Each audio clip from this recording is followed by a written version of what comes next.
പ്രിയപ്പെട്ടവരെ, നമ്മൾ ഒരുമിച്ചുള്ള തീർത്ഥയാത്ര ഇന്ന് നമ്മൾ പോകുന്നത് വത്തിക്കാൻ സെന്റ് പീറ്റേഴ്സ് സ്ക്വയറിലേക്കാണ്. ജൂബിലി പ്രമാണിച്ച് ഈ ക്രിസ്മസ് സമയത്ത് വ്യത്യസ്തമായ 100ഓളം ക്രിബുകളാണ് വത്തിക്കാനിൽ ഒരുക്കിയിരിക്കുന്നത്. അതൊക്കെ നമുക്ക് കാണാം, പ്രാർത്ഥിക്കാം. റോമിലെ എല്ലാ മെയിൻ വഴികളിലും ഇതുപോലെ റോഡിന് മുകളിലൂടെ സീരിയൽ ബൾബുകളൊക്കെ ഇട്ട് നക്ഷത്രങ്ങളൊക്കെ തൂക്കി വളരെ മനോഹരമായിട്ടാണുള്ളത്. ഇപ്പോൾ സമയം വൈകുന്നേരം 5 മണി ആകുന്നേ ഉള്ളൂ, പക്ഷേ എങ്കിലും നല്ല ഇരുട്ടാണ്, നല്ല കട്ടത്തണുപ്പും.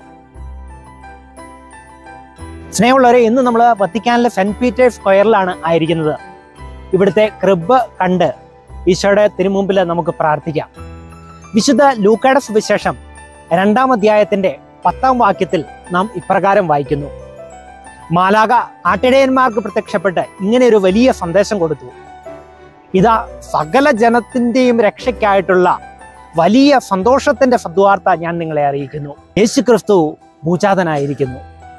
അന്ന് ആ രാത്രിയിൽ മാലാഖമാർ പാടി, അത്യുന്നതങ്ങളിൽ ദൈവത്തിന് സ്തുതി, ഭൂമിയിൽ ദൈവകൃപ ലഭിച്ചവർക്ക് സമാധാനം. പ്രിയപ്പെട്ടവരെ, അത് വലിയൊരു ദിവസമായിരുന്നു. ആ രാത്രിയിൽ സ്വർഗം ഭൂമിയെ മുത്തം വെച്ച ദിവസം, ദൈവം മനുഷ്യനായ ഭൂമിയിൽ അവതരിച്ച ദിവസം, വചനം മാംസം ധരിച്ച ദിവസം. അന്ന് ആ കോരിച്ചൊരിയുന്ന തണുപ്പിൽ കൊട്ടാരങ്ങൾ അസ്വസ്ഥമായപ്പോൾ, സത്രത്തിൽ അവർക്ക് സ്ഥലം കിട്ടാതെ വന്നപ്പോൾ, എളിമയുടെയും ലാളിത്യത്തിന്റെ പര്യായമായ കാലിത്തൊഴുത്തിൽ ഉണ്ണീശോ രക്ഷകൻ നമുക്കായി ഭൂജാതനായി. ഇന്ന് നമ്മൾ ആ ദിവസത്തിന്റെ ഓർമ്മ ആചരിക്കുവാനായിട്ട്, ക്രിസ്മസ് ആഘോഷിക്കുവാനായിട്ട് ഒരുങ്ങിക്കൊണ്ടിരിക്കുക.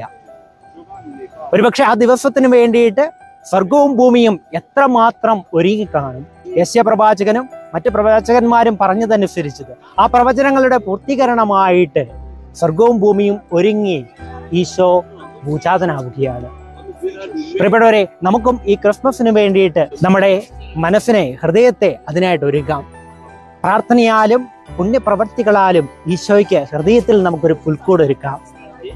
പൂജരാജാക്കന്മാര് ഈശോയ്ക്ക് സമ്മാനങ്ങൾ കൊണ്ടുവന്ന് സമർപ്പിച്ചതുപോലെ നമുക്കും ആത്മസമർപ്പണത്തിന്റെയും വിശുദ്ധിയുടെയും നന്മയുടെയും സമ്മാനങ്ങൾ ഈശോയ്ക്ക് കൊടുക്കുവാനായിട്ട് ഒരുക്കാം. ഇന്ന് നമുക്ക് പ്രത്യേകമായിട്ട് സെന്റ് പീറ്റേഴ്സ് സ്ക്വയറിൽ ഒരുക്കിയിരിക്കുന്ന ഈ പുൽക്കൂട് കാണുകയും ഈ മനോഹരമായ വലിയ ക്രിസ്മസ് ട്രീ, ഏറ്റവും മനോഹരമായിട്ട് അലങ്കരിച്ചു വെച്ചിരിക്കുന്ന ഈ ക്രിസ്മസ് ട്രീ ഒക്കെ കണ്ടുകൊണ്ട് ഈശോയുടെ ജനനത്തിന് വേണ്ടിയിട്ട് ഉള്ള ഒരുക്കങ്ങൾ ആരംഭിക്കാം. കണ്ണഞ്ചിപ്പിക്കുന്ന പ്രകാശ വിസ്മയം തീർത്താണ് വത്തിക്കാനിന് മുമ്പിൽ ഈ ഒരു വലിയ ട്രീ നിൽക്കുക. 95 അടി ഉയരമാണ് ഇതിനുള്ളത്. നോർത്ത് ഇറ്റലിയിലെ ട്രെൻറ്റോ ഫോറസ്റ്റിൽ നിന്ന് കൊണ്ടുവന്നിട്ടുള്ളതാണ് ഈ ഒരു ട്രീ. ക്രിസ്മസ് ട്രീയുടെ ഒരു പാരമ്പര്യം നോക്കുകയാണെങ്കിൽ 16-ാം നൂറ്റാണ്ടിലാണ് ജർമ്മനിയിൽ ക്രിസ്മസ് ട്രീ ആദ്യമായിട്ട് ക്രിസ്മസിനോടനുബന്ധിച്ച് പുൽക്കൂടിൽ വെച്ച് തുടങ്ങുക. പിന്നീട് ഇത് എല്ലായിടത്തും, നമ്മുടെ നാടുകളിലൊക്കെ ഇത് വളരെ കോമൺ ആയിട്ട് ഇന്ന് ക്രിസ്മസിനോടനുബന്ധിച്ച് ക്രിസ്മസ് ട്രീ ഒരുക്കി വെക്കുന്നു. നമുക്ക് പുൽക്കൂട്ടിലേക്ക് നോക്കാം. ജൂബിലി പ്രമാണിച്ച് വത്തിക്കാൻ സ്ക്വയറിന് നടുവിൽ തന്നെ ഏറ്റവും മനോഹരമായ വലിയൊരു പുൽക്കൂടാണ് ഉണ്ടാക്കിയിരിക്കുന്നത്. നിറച്ചും വെള്ളം നിറച്ചൊരു വലിയൊരു പോണ്ടാണ് നമ്മൾ കാണുക.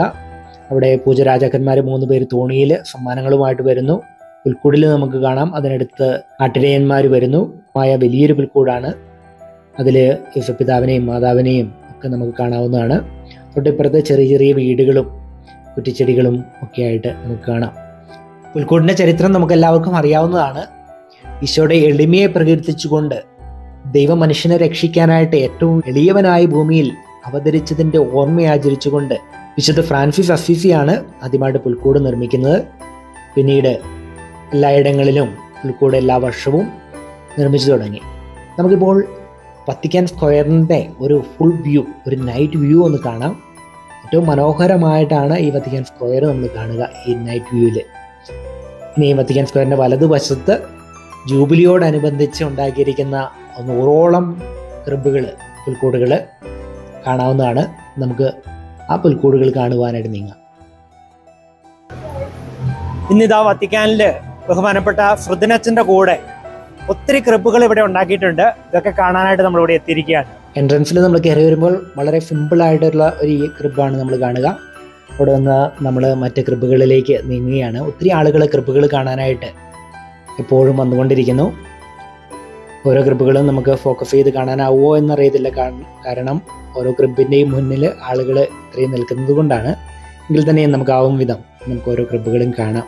ഇത് ഓല കൊണ്ട് ഉണ്ടാക്കിയിരിക്കുന്ന ഒരു കൃപാണ്. ഇവിടെ നിന്ന് നമ്മൾ അടുത്ത കൃപയിലേക്ക് നോക്കുമ്പോൾ ഇത് വേറെ വ്യത്യസ്തമായ ഒരു കൃപാണ് നമ്മളിവിടെ കാണുക. ഇനിയുള്ള ഓരോ കൃപകളും നമുക്ക് കണ്ട് ആസ്വദിക്കാം. ഇലക്ട്രിക് യുഗത്തിൻ്റെ പ്രാധാന്യം കാണിക്കുന്ന ചിപ്പുകളും ലൈറ്റുകളും വെച്ചിട്ടുള്ള ഒരു ഇലക്ട്രിക് കൃപാണ് ഇവിടെ നമ്മൾ കാണുക. അടുത്ത ഇറ്റാലിയൻ ജീവിത രീതിയാണ് ഇവിടെ കാണിച്ചിരിക്കുന്നത്. നടുവിലായിട്ട് ഒരു ചെറിയ പുൽക്കൂടും കാണാം. ഇങ്ങനെ ഓരോ കൃപകളും വളരെ വ്യത്യസ്തമായ കൃപകളാണ്. കൂടുതലൊരു കമൻട്രി ഞാൻ പറയേണ്ടതില്ല, നിങ്ങൾ ഓരോന്നും കണ്ട് ആസ്വദിക്കുക.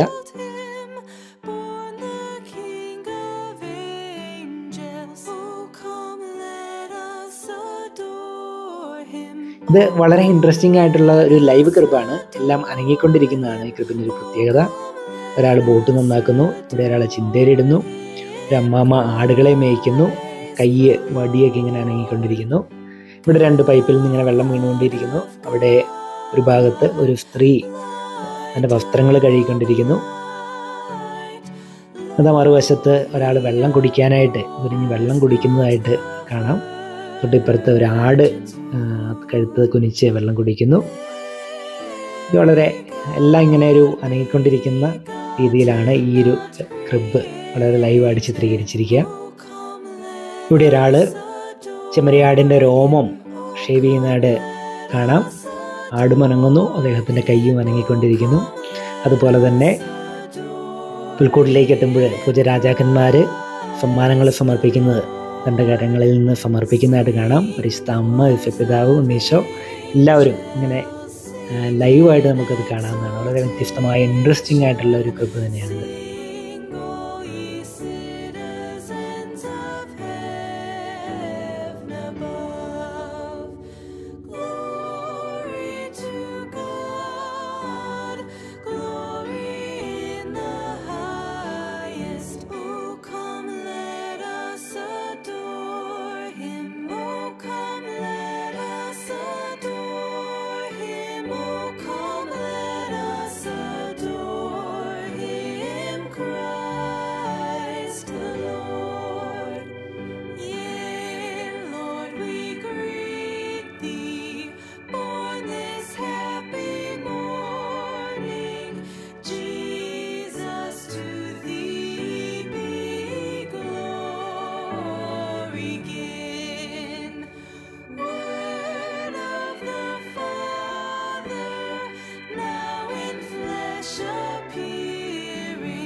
God, light of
ഇവിടുത്തെ ഒരു അനുഭവം ബഹുമാനപ്പെട്ട ശ്രുതിനച്ചൻ നമ്മളോട് പങ്കുവെക്കുന്നതായിരിക്കും. എല്ലാവർക്കും സ്തുതിയായിരിക്കട്ടെ. ഇവിടെ റോമിൽ വരുന്നതിന് മുമ്പ് ക്രിസ്മസ് ഒക്കെ നമ്മുടെ നാട്ടിൽ കേരളത്തിൽ കൂടുമ്പോൾ ടി വിയിലും മറ്റു മാധ്യമങ്ങളിലൊക്കെ വത്തിക്കാനിലെ ക്രിസ്മസ് ക്രിബും ട്രീ ഒക്കെ ഇങ്ങനെ ഒരു സോഷ്യൽ മീഡിയയിലൂടെ മാത്രം കണ്ടിരുന്നത്. ഇന്നിതാ ഇവിടെ വന്നപ്പോൾ ഈ ട്രീയും ഈ ക്രിസ്മസ് പുൽക്കൂടുകളും ഒക്കെ കാണാനായിട്ട് ദൈവം അനുഗ്രഹിച്ചതിനെ ഓർത്ത് ഞാൻ വളരെ സന്തോഷിക്കുന്നു. ഇതൊരു വല്ലാത്ത അനുഭവമാണ്. റോമിൽ വന്ന് അതും ഈ ജൂബിലി വർഷത്തിൽ ക്രിസ്മസ് കൂടുക, അതിൻ്റെ അനുബന്ധിച്ചുള്ള പരിപാടികളൊക്കെ പങ്കെടുക്കാനായിട്ട് പറ്റുക എന്നുള്ളത് ദൈവത്തിൻ്റെ വലിയൊരു അനുഗ്രഹമായിട്ട് ഞാൻ കാണുകയാണ്. എല്ലാവർക്കും ഹാപ്പി ക്രിസ്മസ്.